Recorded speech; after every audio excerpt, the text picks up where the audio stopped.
Hi, my name is Tenny-Brittian, and I get to walk with you for the next 8 weeks as your instructor in education and leader development. This is a course with the ministry training program of Phillips Theological Seminary. I have to tell you, this is my absolute favorite course to teach. Education, leader development, those are near and dear to my heart. I got my start into ministry, actually my start into adulthood, doing Christian education in a church. It changed my life and changed my future, and I hope that you will see for yourselves that your life might in some way be a little bit different, that the people you get to work with and the people that you will get to work with, that they will be changed forever because of an emphasis in education, but maybe more importantly, leader development. Now, before we get started, I want you to pull out your syllabus.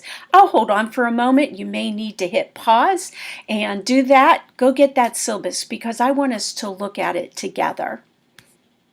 All right, are you back? Here we go.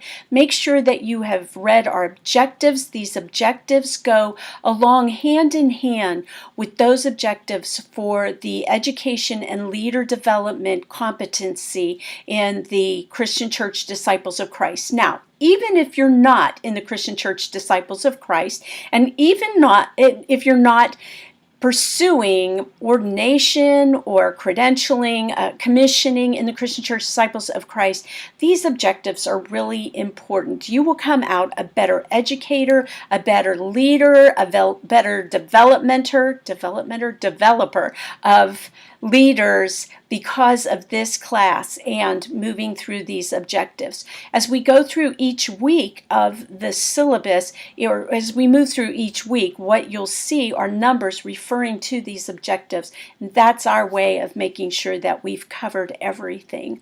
You see the required text. Going to need a Bible, my friends. I believe that you look at different versions of the Bible when you're doing Bible study, when you're reading anything, that you use at least 2 or 3 good translations of the Bible. You're also going to need Karen Ty's book, Basics of Christian Education.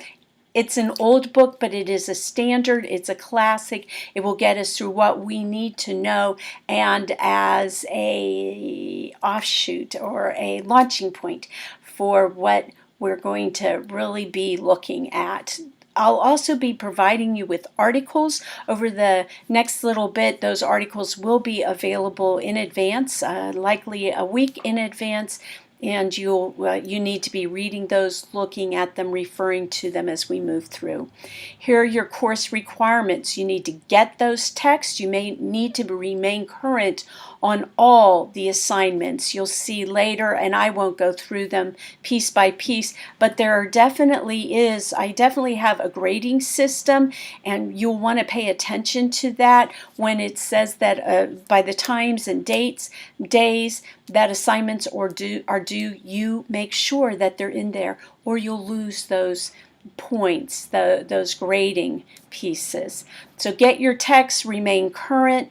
I want you to comprehensively engage the readings, the VidLecture, the reflection questions. You cannot do the discussion forum. You can't. It's not may not. You can't be part of the discussion forum unless you've done the readings and you have watched the VidLecture. 3, participate in the discussion forum. There will be reflection questions each week. Usually there are 4. There's only 1 the first week, but usually you'll see 4. There will be 2 reflection questions, or let me back up with that. They are reflection questions. 2 of those will be content questions. They're ways of making sure you know and you can interact with what you've read, and there will generally be 2 personal questions.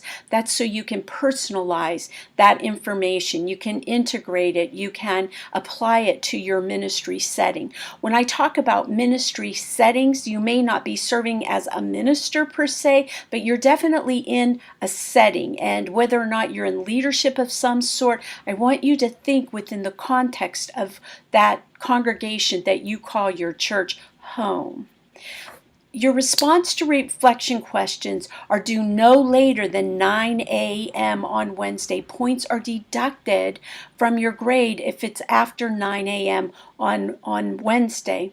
And then once posts are posted, so by 9 a.m. on Wednesday, or beginning just after 9 a.m. on Wednesday, you'll interact with one another's posts.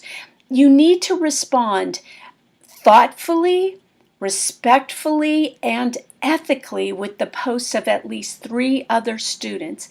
Comments along the lines of, "That's nice," or "Here's my opinion," or "This is what I think," that's not what we're looking for in interactions. Add to what people are saying.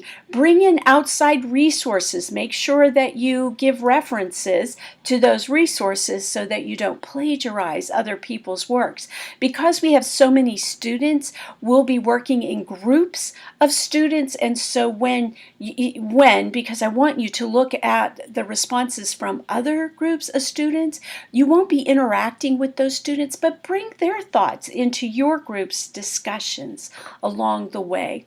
Pay attention to your own challenges with others' reflections and responses. Select main points and ideas from their work. If someone raises a question, look for an answer to that question. If someone raises an issue, explore a variety of other views. Bring in relevant outside resources. Engage in collaborative learning. I'm going to learn from you, and I hope that you learn a little from me. You're going to continue to interact with one another's posts until Saturday at noon. Don't just interact once on Thursday and let it go. I want you interacting Thursday, Friday, and Saturday morning as well. And here's perhaps the most important part of all of this. Sunday is a day off. Saturday afternoon is a half day off. No posting. I want you to rest. I want you to get ready for whatever you have on Sunday. Sunday's going to take up your time. It's supposed to be Sabbath. I know if you have responsibilities at the church on a Sunday morning or Sunday evening, it's not going to be much of a Sabbath, but you have respite. You have relaxation. You have some time to recreate, to let your mind go somewhere else than from this class. Course expectations. Complete each assignment by the day and time it's due. Contact me. You see the email, my phone number. Leave a message if I don't answer. Don't text me. If you've got questions, it's better to call me because it's faster to interact through calls, and my response may generate more questions, so let's just do it by call. Respond to my emails within 24 hours. Let me know in advance if you've got a challenge. If you have an emergency, make it as soon as possible, or have somebody contact me if it's an emergency, like you're in the hospital and you can't respond yourself. On this syllabus now, page 2, you see the grading chart, what we're going to be using. And now we're at assignments by week. Let's just look at this first week so that you get a sense of what the rest of the weeks will look like. This is Introduction, Part 1. We've got Part 2 coming next week. You see those objectives. Remember, I talked a moment ago about the objectives. This will cover objectives 1 and 5. Our topic is educating Christians and developing Christian leaders. Your resources to engage. First, the VidLecture, then the readings. Karen Ty, Introduction, and Chapters 1 and 2. For the additional assignments, you'll see them listed here on the page. You can click on them. You can download them. Intentional Faith Development is the first one, and the second is Forming and Transforming from Leadership Ministries of the UCC, United Church of Christ. After you've done the reading, you've watched the readings and the VidLecture, then you've watched assignments. Respond to those reflection questions by 9 a.m. on Wednesday. Respond to the posts of your group members. If you have more than 3 others in your group, then with 4 or 5, you have to do that by 9 a.m. on Thursday. Please remember that if you don't post your reflection, if you don't respond and begin to interact with others, this isn't just about you and your grade. This is about their ability to interact with you, to interact with everyone in their group. Please don't blow this off. This really is the core of this class. And then you'll see, continue to interact with the posts until noon on Saturday. If you've got questions, give me a ring, leave me a message if I don't answer. This is pretty straightforward. Now, as you get into the forum, the discussion forum, you may have some questions. If you're new to online learning, to this particular forum, all you really have to do for each section is click on the button. When you get to the discussion forum, click on the button, and then I will be separating you into these 4 groups, and you will see your name. I'll let you know which group you're in, and that's the group that you're going to go into to respond to the questions. So this first week, you'll have your first question, your only question. Underneath, you'll see reply. Hit reply and start typing in the section, and then hit post, and it'll go up there. If you want to reply to that person's post, that's part of that interacting, then you hit reply to their post. To reply to the original post, to your original questions, you're going to hit reply up there, and then your response will show up. I know this may sound confusing. I would be confused and a little concerned and probably just a lot scared if I were watching this and someone else was saying exactly what I'm saying. But I really do think once you get on there, you're going to see it and it's going to make sense. Otherwise, what are you going to do? Call me. Well, let's talk for a few moments now about this week on educating Christians and developing Christian leaders. Christian education has been around since the beginning of the 1900s, little at the end of the 1800s, but particularly in the beginning of the 1900s. And it came out of this thought that there were children in school, but not all children were in the school, because a lot of them were working in the factories.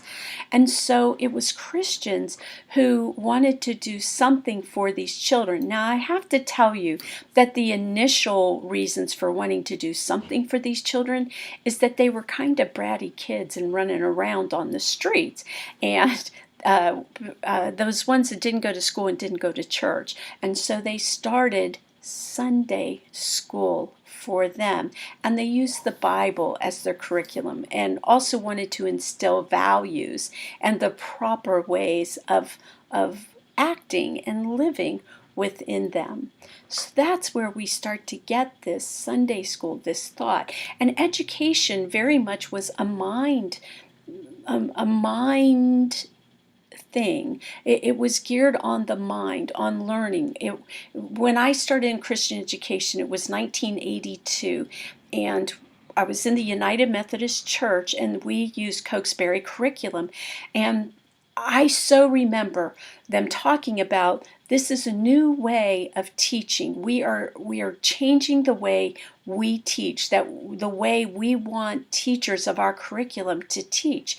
And they had this illustration of a head with a funnel on top, and it was pouring information into the head, and it was coming out through the mouth. And they said, this is the way we've been teaching, but we want to get it from hard, fast information into your head. We want it to come into your heart. Now, there's been some challenges with that getting into the heart, because it takes some different ways of teaching to do that. And it's been developing. 82, my goodness, that was over 25 years ago. Oh my gosh, 90. It's over 30 years ago. That is so scary.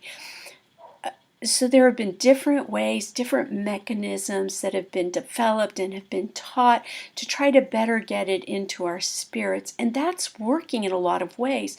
But education is still education. It's still very much about knowledge and a little bit of acting from that knowledge. That's held us in some good stead. But you may know even firsthand that there is a dearth of Christian leaders in our congregations and beyond. And what we have to do is move beyond merely educating Christians to perhaps educate others, but we have to develop educators, develop leaders that are able then to mentor others. That is what we are going to be focusing on these next 8 weeks.